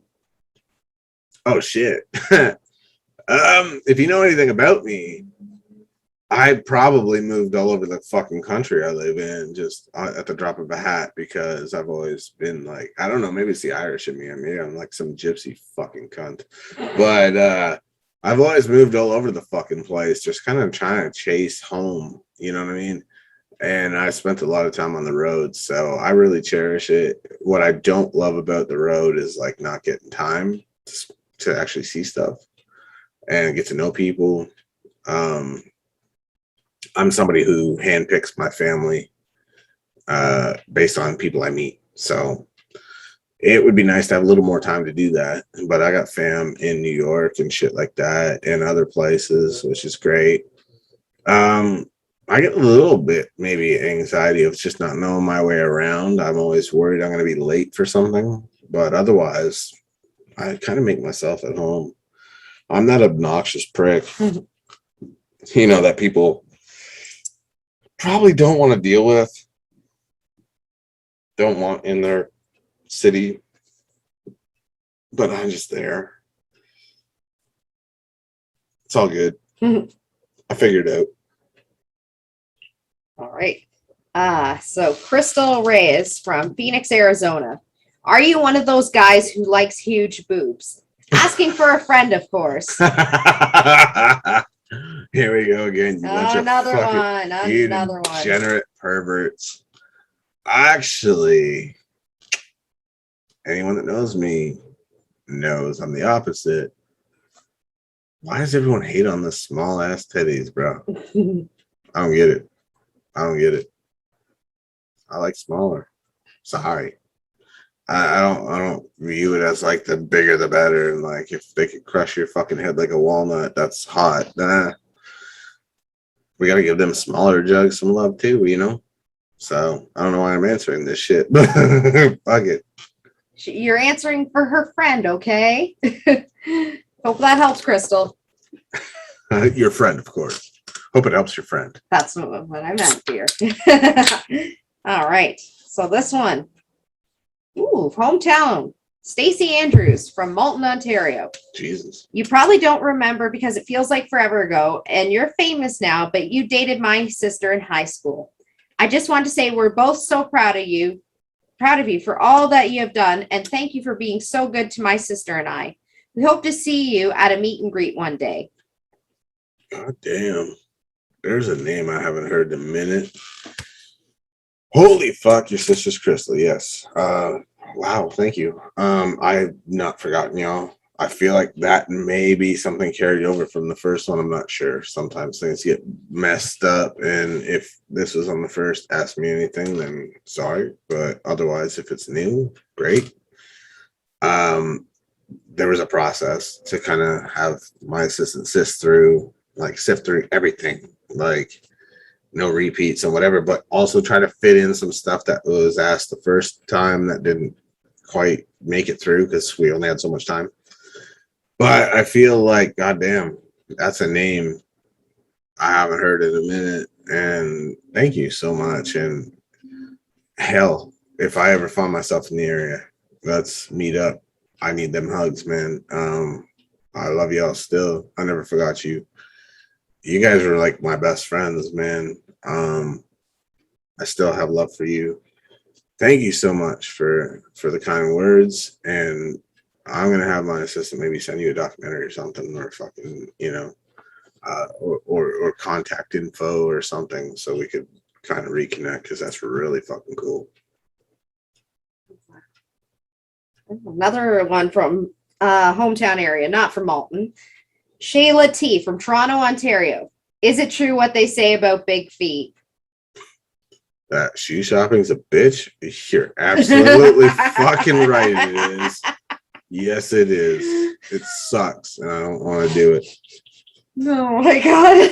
Next fucking question. Tanya Pedro from Bridge City, Louisiana. What makes acting something you love? It's different. It's fun. I get to be creative. I get to I'm still new at this. I don't really have a lot of experience, but I get to go into it and think, how would I play this character? How would I, you know, change the character from who I am as a person? And then I get to kind of make that come to life. So that's pretty cool in my view. You get to be a lot of different people that you're not normally. And then sometimes you get to actually be a lot of sides of yourself, if that makes sense. So that's really cool. I really like that. So I think I'll probably have a better answer when I'm more experienced. Right. Vanessa Lambert from Omaha, Nebraska. Favorite food? You are wonderful. Thank you for all the entertainment and charitable things you do. Oh, thank you. That's really sweet. Favorite food is usually what I'm eating at the time. But no, honestly, I would say it's always a toss-up between Mexican and Jamaican. I fucking love Mexican food like no one's business. And it doesn't matter what type. there's no specific there. I know you're kind of looking for a specific meal, but I'll eat burritos, enchiladas, fucking tacos, all the other more, lesser known shit. Jamaican food. Oh, I love roti, bro. All that good stuff. So yeah, it's a really tough call. And then sometimes I'll go Chinese food. So even Italian's dope. So, but I think my go-to is Mexican because I eat it the most. Mhm. I think that's fair. I think that's fair too. All right. Oh, we're on the last one. This one is it's a quite long one. It looks like it's from Heather Belafontaine from Tulsa, Oklahoma. Hey, Tattness, I want to say I can't wait to see you in Terror Tunes 4, and I'm even more excited for it compared to you and Splatterhouse. You are such a talent. Thank you for always treating us fans with such respect and class. What is the hardest part of making movies behind the camera instead of in front of it? Well, shit. Thank you so much. Honestly, the hardest part is having no fucking idea what you're doing. But casting is really tough. I've obviously made some cast changes. It happens. Getting people sending you interest to be in your movies and they feel like they don't have to actually have a personality or have a clue what the character's supposed to be. They just think if they send pictures where they're as slutty as possible, they're guaranteed the part. That don't work for me. Thankfully, Mira came along. Mira Morningstar is wonderful. She's classy. She's absolutely stunning. So photogenic and whatever. She'll look great on camera, but she's also classy and like modest and doesn't feel the need to show everything. And the connection there was the most important. There was a chemistry that you couldn't match. Once we talked once when she was on the show one time, and we meshed, and I felt weird about putting it out there and saying, hey, do you want to be in a movie? Because of course I thought immediately it sounds like I'm propositioning her for porn. I did not ask her if she wants to come watch porn on my flat screen mirror. I literally asked her if she had any interest in being an actress, and I said in a rom-com, dude. Just so we're clear, I'm not like a porn director or some shit. And she, we put cards on the table. What are you not comfortable with? She's like, I don't do nudity, and it's like that's not needed. So I just lost like fucking 95% of my viewership on the movie on that one. Maybe you'll see my ass cheeks. Who knows? Maybe I'll fucking give you nudity. Now I lost 100% of my. No, honestly though, like I was like, dude, that's not even like on my radar. It's not needed for the story. I think that's nonsense. So we hit it off, and we just became so close that I'm gonna sound like I'm expressing my fucking undying love for Mira, and maybe I am. I don't know, but she ended up being in Splatterhouse as well because it just fit. Because casting is a tough fucking thing to do, and you don't settle. And she was above and beyond, and she's not really experienced in movies.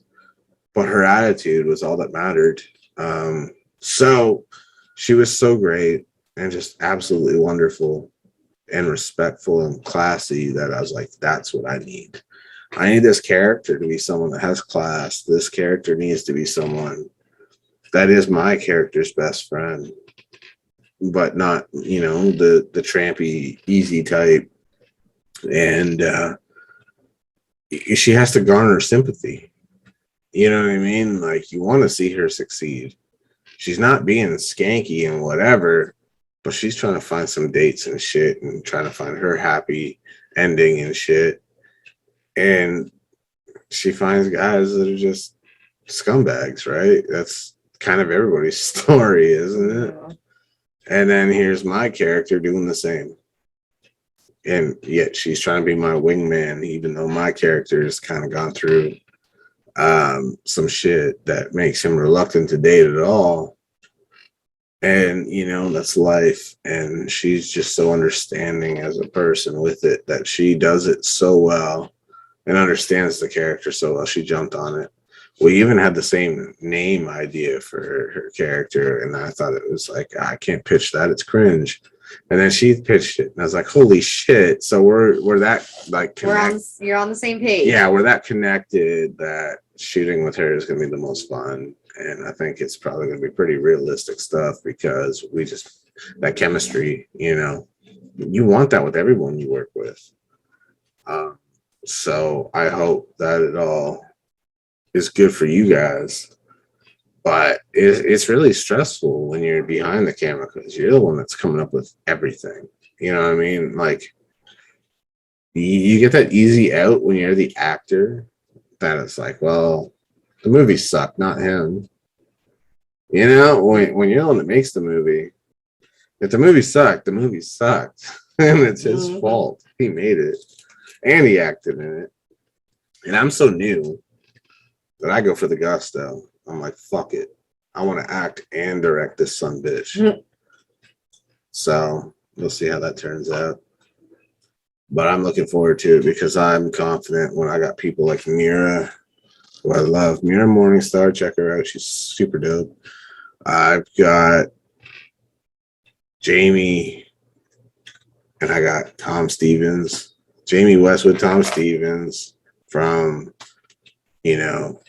being a guest on their show, and they always wanted to get into movies. Chronicles of podcast, awesome. They wanted to get into movies, but they just didn't have the opportunity. So I was like, fuck, dude, this would be so much fun. We have so much chemistry that, like, you guys would be perfect. Like, one's a great, bro type character for my character. The other one is a great terrible date for Mira's character. It's gonna be so much fun, dude, and it's gonna be so funny. It's pretty off the wall but realistic at the same time. And here's the thing, is it's like a biopic almost, because all the shit comes from my personal experience, and as off the wall as it may seem, it was real. So that's what makes it unique. So if you make fun of it, you make fun of my fucking life, and then I will kill you. No, I'm kidding. Oh my God. I'm kidding. But I hope you guys dig it. It's going to be a lot of fun to make. And we're not looking for Oscars here. We're just having fun and telling a story and getting my son's memory out there a little more too. So I hope you guys dig it. Absolutely. Shout out to Mira for putting up with my shit. Dealing with me on set's going to be fun, isn't it? She's so wonderful. I love her to death. And I thank her for just being patient with me, because I'm still figuring this out too. So, All right. Is that it? That's it. Holy shit. All right. Well, thank you guys for all your fucking questions. I'm sorry this took so long. And it was a two-parter, sort of, but yeah, I couldn't fool you fuckers. Now I'm wearing a hat and a different shirt. If you're watching the video version. Somebody fell asleep while trying to do their job. So I was like, fuck it. It was really late, to be fair. So thank you guys for all your great questions. I'm sorry to anyone I didn't get to. I really wanted to get to everybody, but dude, this is like a fucking tenth of the questions, if I'm being generous. So, and we did eliminate anything that wasn't a question. It was actually a comment and, a compliment. We didn't want to cut people's questions for praising someone with no question. Yeah. I can read that on my own time. I appreciate all the fan comments and kind words and everything, and I'll read that on my own time, and I'll thank you personally. I'll send you a fucking personal email thanking you. But for the show, it is Ask Me Anything, not blow smoke up my ass. So we wanted to kind of eliminate all the complimentary stuff that didn't have a question attached this time. We made that mistake the first time. We didn't do that, and it kind of probably seemed self-celebratory, and it was not my choosing. I didn't filter the questions, so This time we were a little more conscious of that. My assistant fucking learned and was like, "Yeah, that's not a good look." So thank you guys so much. We will fucking get back to you if you just sent a compliment or comment or, you know, some kind of gift or whatever the fuck, you know, whatever you guys do. I love it. Thank you. I appreciate you all too. But this wasn't asking anything. So we wanted to be fair. We wanted to get like, you know, more questions in there. So thank you guys for all your questions. You guys are so dope. Thank you all for the years of support. And it looks like it's not slowing down. So that's fucking cool. I appreciate y'all. And hope to see you at signings or something when this COVID shit fucks up. And I'd love to sign a bunch of stuff for all y'all. So thank you guys so much. All right. See you next time. I'll catch your asses later, bro. I